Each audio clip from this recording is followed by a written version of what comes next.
સુરતના પાંડેસરાથી બે chain snatcher ઝડપાયા છે। સુરત ક્રાઇમ બ્રાન્ચે પાંડેસરાના વડોદ ગામેથી ચેઇન સ્નેચરની ધરપકડ કરી છે।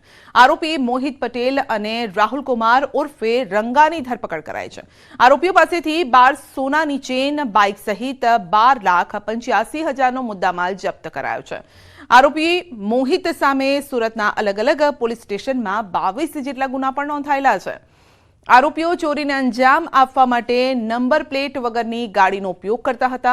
બંને આરોપી સુરતના અલગ અલગ વિસ્તારમાં ચેઇન સ્નેચિંગ જેવી ઘટનાઓને અંજામ આપતા હતા। સુરત શહેરમાં 12થી વધુ ચેઇન સ્નેચિંગના ગુનાઓમાં પકડાયેલા સંડોવાયેલું જાણવા મળ્યું। આ બંનેની એમો એવો હતી કે અલગ અલગ સ્કૂટર, એક્ટિવા, એક્સેસ, કરિશ્મા બાઇક, આ બધા બાઇકો ઉપર પાલ અને અડાજણ વિસ્તારમાં સાંજના ટાઈમે મેક્સિમમ લોકો જે ચાલવા વોક કરવા નીકળે છે એમના ગળામાંથી ચેઇન સ્નેચિંગ કરતા હતા અને મોટાભાગે એ પુરુષોને પણ ટાર્ગેટ કરતા હતા। બીઝેડ કૌભાંડ કેસમાં એક બાદ એક ખુલાસા થઈ રહ્યા છે અને ત્યારે મુખ્ય આરોપી ભૂપેન્દ્રસિંહ ઝાલાને લઈ વધુ કેટલાક ખુલાસા થયા છે। તપાસ એજન્સીએ કોર્ટ સમક્ષ કરેલ એફિડેવિટમાં ખુલાસો થયો છે અને જેમાં ભૂપેન્દ્ર ઝાલા દ્વારા બ્લેકના નાણાં વ્હાઇટ કરવા અનેક હથકંડા અપનાવવામાં આવતા હતા। ભૂપેન્દ્ર ઝાલા દ્વારા કપાસના ખોટા બિલ બનાવ્યાનું પણ તપાસમાં ખુલ્યું છે। કપાસનું ઉત્પાદન કે વેચાણ ન કર્યું હોવા છતાં ધોરાજીની એક કોટન મિલના પોતાના નામે બિલો બનાવ્યા હોવાની વિગતો ખુલી છે। ભૂપેન્દ્રસિંહ ઝાલા દ્વારા ક્રિપ્ટોકરન્સી એક્સચેન્જમાં પણ કરોડો રૂપિયા રોક્યા હોવાનો તપાસમાં ખુલાસો થયો છે। તો બિનાન્સ અને વજીર એક્સ જેવા એક્સચેન્જમાં અકાઉન્ટ ખોલી ક્રિપ્ટોકરન્સીમાં રોકાણ કરાયું। એક્સચેન્જ આઈડીની તપાસ કરતા 19 કરોડ જમા થયા હોવાની પણ વિગતો ખુલી છે। 4 ડિસેમ્બરના પુરાલ ગામ નજીક સનલાઇટ કોમ્પ્લેક્સમાં આવેલી દુકાનમાં રેડ કરતા આરોપીએ પોતાના મળતિયાઓને મોકલી ઓફિસમાં તોડફોડ પણ કરાવી હતી। સુરેન્દ્રનગરમાં લીંબડીના નટવરગઢ ગામના સરપંચના પુત્ર પર છરી વડે હુમલો કરવાની ઘટના બની છે, જેમાં સારવાર દરમિયાન સરપંચના પુત્રનું મોત થયું છે। નજીવી બાબતે બોલાચાલી થયા બાદ સરપંચના પુત્ર પર છરી વડે હુમલો કરાયો છે। આ ઘટનામાં સરપંચ જીણાભાઈ કાળિયા સહિત અન્ય 2 વ્યક્તિને પણ ઈજા પહોંચી છે। તેઓને સારવાર અર્થે હોસ્પિટલ ખસેડાયા છે। આ હુમલો કરનાર સરપંચના પિતરાઈ ભાઈ જ હોવાનું જાણવા મળ્યું છે। હુમલો કરીને તે નાસી છૂટ્યો હતો અને ત્યારે પોલીસ ઘટના સ્થળે પહોંચી અને તપાસ હાથ ધરી છે।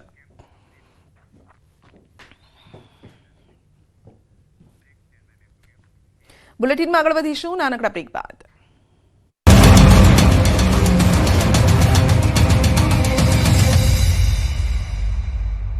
આવક છે પણ સુરતમાં ભર શિયાળે પાલ વોકવે ખાતે પડ્યો ભૂવો।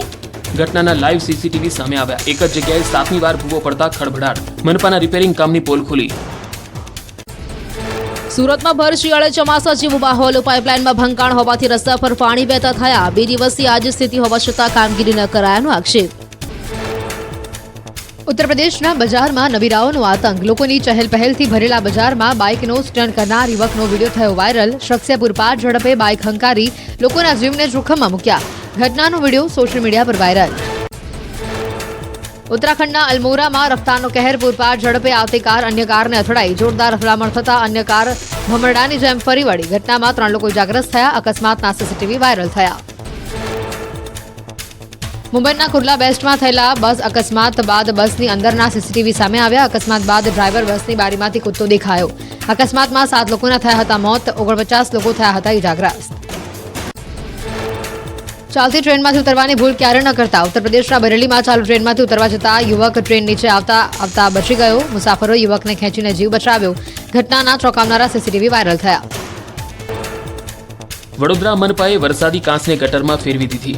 રૂપારેલ કાંસમાં સુએઝનું પાણી ટ્રીટ કર્યા વગર જ ઠલવાયું। વરસાદી પાણીના નિકાલ માટેના કાંસમાં પાલિકાની કરતૂતના ચોંકાવનારા વિડીયો સામે આવ્યા।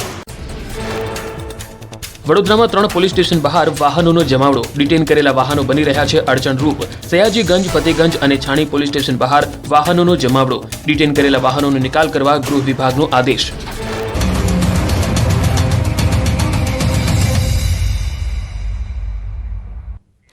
વધતા અકસ્માતોને લઈ હાઈવે ઓથોરિટી એક્શન મોડમાં આવી છે. અમદાવાદ વડોદરા એક્સપ્રેસ હાઈવે પર રોંગ સાઈડથી ઓવરટેકિંગના કારણે અકસ્માત થતા હોવાનું જાણવા મળ્યું છે. વાહન ચાલકો ઇમરજન્સી લેનમાંથી ઓવરટેકિંગ કરતા અકસ્માતની ઘટનાઓ બને છે.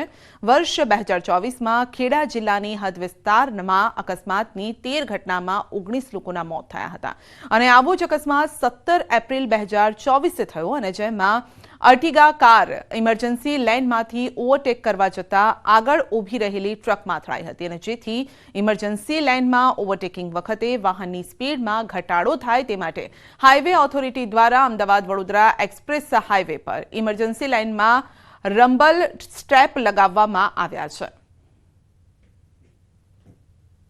નેશનલ હાઈવે ઓથોરિટીની જે વાન છે કે જે ઇમરજન્સીમાં એને કોઈ જગ્યાએ પહોંચવું છે તો હકીકતમાં એની માટેની લેન છે, પરંતુ એની અંદર જે વાહન ચાલકો છે એ ખોટી ઉતાવળ કરી અને એ લેન ખાલી જોવે છે ત્યારે એ લેનમાં ખોટી રીતે ઓવરટેક કરી અને જલ્દી જે તે સ્થળે પહોંચવાનો ટ્રાય કરે છે અને એમાં ક્યારેક આગળ જો કોઈ ટ્રક હોય અથવા તો કોઈ આવું ઇમરજન્સી વાહન પાર્ક થઈ ગયેલું હોય કોઈ ટેકનિકલ ફોલ્ટને કારણે તો એની પાછળ અથડાવાથી આવા ભયંકર અકસ્માત થતા હોય છે. અને જે અમે અત્યાર સુધી એનાલિસિસ કર્યું એમાં મોટા ભાગના એક્સિડન્ટ એવા છે કે રોંગ સાઈડ ઇમરજન્સી લેનમાં ઓવરટેક કરવાથી આવું બને છે. અભિનેતા અલ્લુ અર્જુનની ધરપકડ. હૈદરાબાદ પોલીસે અલ્લુ અર્જુનની કરી છે ધરપકડ. પુષ્પા 2 ફિલ્મના અભિનેતા અલ્લુ અર્જુનની ધરપકડ. પ્રીમિયરમાં ભાગદોડના મામલે કરાઈ છે ધરપકડ. પુષ્પા 2ના પ્રીમિયરમાં થઈ હતી ભાગદોડ. પોલીસને જાણ કર્યા વગર જ અભિનેતા ત્યાં પહોંચ્યા હતા અને અભિનેતાની ઝલક જોવા માટે ચાહકોનો ધસારો ત્યાં હતો. 4 ડિસેમ્બરે યોજાયું હતું પુષ્પા 2નું પ્રીમિયર અને ત્યાં ભાગદોડ મચી ગઈ હતી અને જે મામલે હવે તેમની ધરપકડ કરવામાં આવી છે, જેના દ્રશ્યો પણ સામે આવ્યા છે. પોલીસ તેમની સાથે જોવા મળી રહી છે. અલ્લુ અર્જુનને લઈને જતી હોય તેવા દ્રશ્યો જોવા મળી રહ્યા છે.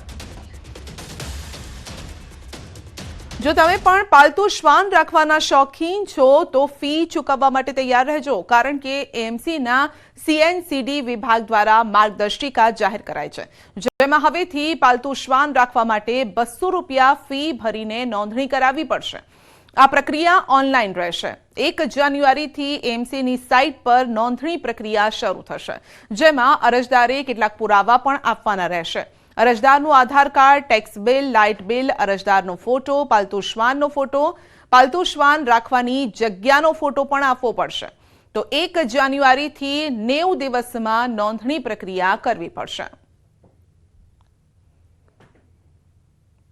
અમદાવાદ શહેર એ ઢોર મુક્ત તો થયું છે, પરંતુ હવે મહાનગરપાલિકા એક નવું અભિયાન છે તે શરૂ કરવા જઈ રહ્યું છે. હવે અમદાવાદ મહાનગરપાલિકા દ્વારા જે CNCD વિભાગ છે તેના તરફથી હવે જે પેટ ડોગ એટલે જે આપના પાલતુ શ્વાનો છે તેનું રજીસ્ટ્રેશન ફરજિયાત છે કરવામાં આવ્યું છે. તેને લઈને